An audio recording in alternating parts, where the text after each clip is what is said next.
தேர்தல் நெருங்கும் போது பாரதிய ஜனதா கூட்டணி சார்பில் முதல்வர் வேட்பாளர் அறிவிக்கப்படுவார் என்று தமிழிசை தெரிவித்தார். தமிழக பாரதிய ஜனதா தலைவர் தமிழிசை திங்களன்று சென்னையில் செய்தியாளர்களை சந்தித்தார். மழை வெள்ளம் பாதித்த தமிழகத்தில் மீண்டும் மழை பெய்ய தொடங்கியுள்ளது என்றும், தமிழக அரசு மறுசீரமைப்பு எதுவும் செய்யவில்லை என்றும், தண்ணீரிலும் மதுவிலும் தத்தளிப்பது தமிழக மக்களின் தலைவிதி என்றும் தமிழக அரசு விட்டுவிட்டது என்றும் அவர் கூறினார். வரும் 2016 சட்டசபை தேர்தலில் புதிய மாற்றத்தை கொண்டுவர பாடுபடுவோம் என்றும், தேர்தல் நெருங்கும் போது முதல்வர் வேட்பாளர் அறிவிக்கப்படுவார் என்றும் தமிழிசை கூறினார்.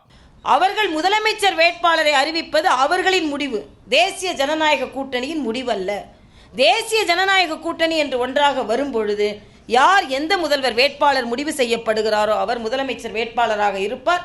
என்னை பொறுத்த மட்டில் முதலமைச்சர் வேட்பாளர் தேசிய ஜனநாயக கூட்டணியிலிருந்து வர வேண்டும், முதலமைச்சரும் தேசிய ஜனநாயக கூட்டணியிலிருந்து வர வேண்டும் என்பதுதான் எங்களது விருப்பம்.